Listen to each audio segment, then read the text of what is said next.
ममता बनर्जी आमने सामने और मोदी, अमित शाह, योगी आदित्यनाथ सभी ने पूरी ताकत झोंकी हुई है क्योंकि कहीं ना कहीं नंदीग्राम की सीट भी एक लड़ाई बनी हुई है। हालांकि पिछले चरण में उस पर मतदान हो चुका है। मेरे सहयोगी रणबीर ज्यादा अपडेट लिए हुए जुड़ रहे हैं। रणबीर, दिखाइए तस्वीरें, मतदान शुरू हो चुका है, क्या भीड़, कितनी कतारें?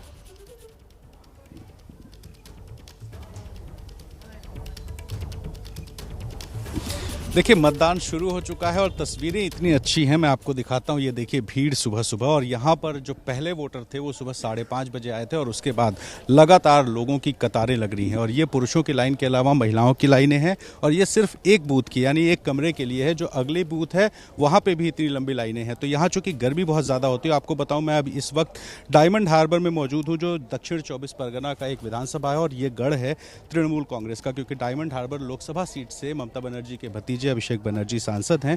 और ये इस लोकसभा सीटों के अंदर में 7 सीटें आती हैं, और आज इस जिले में कुल 16 सीटों पे मतदान हो रहा है। तो 24 परगना की जो 31 सीटें हैं कुल, उनमें से 4 सीटों पे मतदान हो चुका है और बाकी 16 सीटों पे अभी हो रहा है। 11 तीसरे चरण में होगा। कुछ लोगों से भी बात कर लेते हैं। सर, क्या सोच के वोट देने आते हैं, क्या चाहते हैं सरकार से? हिंदी आती नहीं सर, हिंदी नहीं आता, नहीं आती, हिंदी भी नहीं आती। आपको सर आती? क्या सोच के वोट देते हैं? ये हमारा अधिकार है। क्या चाहते हैं सरकार से? सरकार से जो अभी डेवलपमेंट नहीं हुआ उसके बारे में हम लोग सोच के आते हैं। जो सरकार आएगा वो परवर्ती सरकार जो डेवलपमेंट के काम रुका हुआ है वो कर सके। तो देखिए, डायमंड हार्बर है और ये वो इलाका है जो अम्फान प्रभावित था। ऐसे में इस इलाके में बहुत राजनीतिक आरोप प्रत्यारोप लगे तृणमूल सरकार पर कि उन्होंने अम्फान की राहत सामग्री में घोटाला किया। उसकी जांच भी बैठी, हाईकोर्ट तक मामला गया। ऐसे में बीजेपी यहाँ पर भ्रष्टाचार को आधार बना करके मैदान में है, और यहाँ चूँकि ISF का भी प्रभाव है, तो ऐसे में जो CPM कैंडिडेट हैं वो ISF के प्रभाव की वजह से वो भी चाह रहे हैं कि उनका भी यहाँ पे असर दिखाई दे। तो ऐसे में बीजेपी डायमंड हार्बर विधानसभा सीट पर तृणमूल के जो मौजूदा विधायक हैं उनको टिकट दे करके अपनी पार्टी में शामिल करा करके यहाँ पे इस जो चुनाव है इसको बहुत रोचक बना चुकी है। और सुबह सुबह जिस तरह की तस्वीरें, जिस तरह से भीड़ दिख रही है, ये बता रही है कि पश्चिम बंगाल में एक बार फिर से 80% से अगर ऊपर जाता है या वोटिंग 85 से ऊपर जाती है तो कोई हैरानी नहीं होगी, क्योंकि लोगों में उत्साह है। गर्मी बढ़ रही है लेकिन लोगों में जिस तरीके का उत्साह है वो बता रहा है कि अभी लोग निकलेंगे और प्रधानमंत्री के ट्वीट का असर दिखाई देगा। बिल्कुल रणबीर, लगभग 35 मिनट का समय बीत चुका है और लगभग सभी मतदान केंद्रों से हमें कतारों की तस्वीरें मिलना भी शुरू हो गई हैं। हम समय समय पर आप तक पहुंचा रहे हैं। एक बार फिर से मैं रोमाना का रुख कर लेती हूं। Romana, over to you. बड़ी खबर आ रही है। देखिए, पश्चिम बंगाल से ही, पश्चिम बंगाल के जगतवल्लभपुर में विवाद सामने आ रहा है, और ये विवाद हुआ क्या है ये भी जान लीजिए आप। दरअसल केशवपुर में अब्बास सिद्दीकी की ISF और बीजेपी के एजेंट को बूथ पर जाने से रोके जाने के आरोप लग रहे हैं। ISF, बीजेपी पोलिंग एजेंट दोनों को बूथ पर जाने से रोकने का आरोप लग रहा है। जगतवल्लभपुर के केशवपुर का ये पूरा मामला जो सामने आया है। तो ये नोकझोंक, ये झड़पों की खबरें जो लगातार आ रही हैं। कुल मिलाकर आज ये जो तीसरे चरण की वोटिंग हो रही है, प्रदीप जी, सीधे सीधे ये ममता का गढ़ है, और ममता के सामने जिस तरीके से बीजेपी ने चुनौती दी है अपना गढ़ बचाने की बड़ी जिम्मेदारी। देखिए, ये ममता का बहुत ही स्ट्रांग एरिया है, और यहाँ से जो आपने संख्या बताई उसी से पता चलता है कि किस तरह का स्ट्रांग एरिया है। लेकिन अम्फन तूफान जो आया, ये प्राकृतिक आपदा 100 साल में ऐसी नहीं आई थी इस इलाके में। उस समय जो भ्रष्टाचार हुआ उससे लोग बहुत नाराज़ हैं। और एक इसी इलाके में नहीं, पूरे बंगाल में एक चीज़ है, ममता बनर्जी से उतनी नाराज़गी नहीं है। TMC के जो नीचे के नेता हैं उनसे बहुत ज़्यादा नाराज़गी है। ये 2019 के लोकसभा चुनाव के बाद महसूस किया ममता बनर्जी ने, बुला के कहा कि ये कट मनी का बंद करो खेल, और कई लोगों से वापस करवाया पैसा। 2 चीज़ें चलती हैं, कट मनी और दुर्नीति, तोलाबाजी, दुर्नीति। तो उन्होंने कहा, लेकिन उसका कोई असर हुआ नहीं।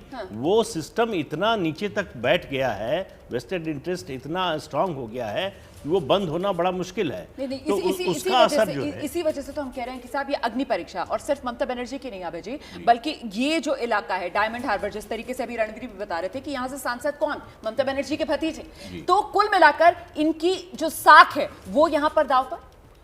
देखिए, जो प्रदीप जी ने कहा था उसी में मैं जोड़ते हुए कह रहा हूँ, डायमंड हार्बर का जैसे ही नाम आता है वैसे याद आता है कि ममता बनर्जी का राजनीतिक कैरियर कहाँ से शुरू हुआ था, चमका कहाँ से था। डायमंड हार्बर लोकसभा में उन्होंने सोमनाथ चटर्जी, जो कि CPM के बहुत बड़े नेता थे, उनको चुनाव में हरा दिया था ममता बनर्जी ने। उसके बाद से उनका सितारा लगातार बुलंद हुआ और उन्होंने कभी पीछे मुड़ के नहीं देखा। आज वो बंगाल की सबसे लोकप्रिय और सबसे स्थापित नेता हैं। जैसा कि प्रदीप जी ने कहा, स्थिति यह है कि टीएमसी से कुछ लोगों की नाराजगी हो सकती है जी। लेकिन ममता बनर्जी के प्रति जो बंगाल की जनता में एक जननेता के तौर पर लगाव है वो लगातार देखा जाता है। और अगर टीएमसी तीसरी बार चुनाव जीतती है तो ममता बनर्जी की जो जननेता वाली शख्सियत है जो बंगाल में किसी के पास भी नहीं है, भारतीय जनता पार्टी के पास भी उस तरह का कोई चेहरा नहीं है, तो वो उस शख्सियत की बहुत बड़ी जीत होगी, उसका बहुत बड़ा योगदान बंगाल की होगा। बेटी वो खुद को कहती हैं और अब तो वो बड़ी हुंकार भी भर रही हैं कि साहब एक पैर से बंगाल जीतूंगी और दोनों पैर से दिल्ली पहुंच जाऊंगी। इस पर मैं आगे आऊंगी, हम सीधे आपको लेकर चलते हैं। देखिए, असम से एक और खास मेहमान इस वक्त हमारे साथ जुड़ रहे हैं, दैनिक पूर्वोदय के संपादक है रविशंकर रवि जी। सर, बहुत स्वागत आपका एबीपी न्यूज में। असम की 40 सीटें, लोअर असम का ये इलाका, यहां पर आपका असेसमेंट क्या है सर? किस तरीके का यहां पर राजनीतिक मिजाज देखने के लिए मिल रहा है?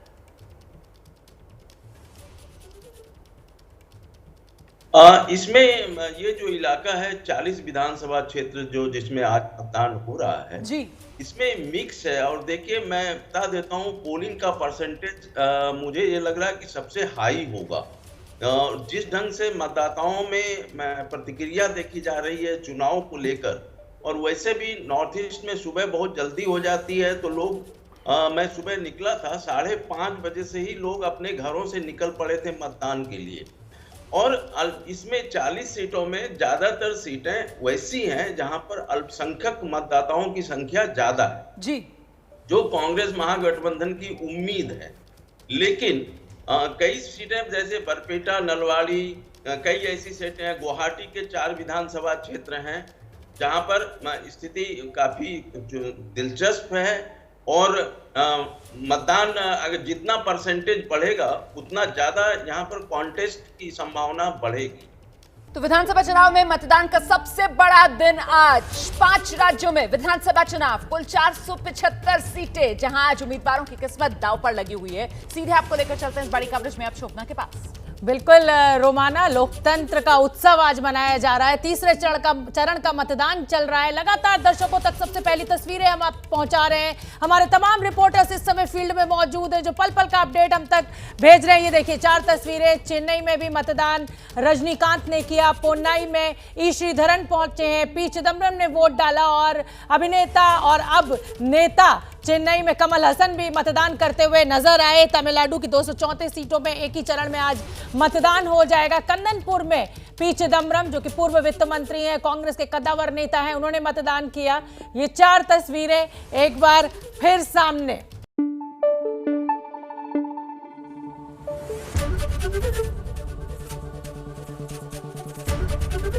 एबीपी न्यूज आपको रखे आगे।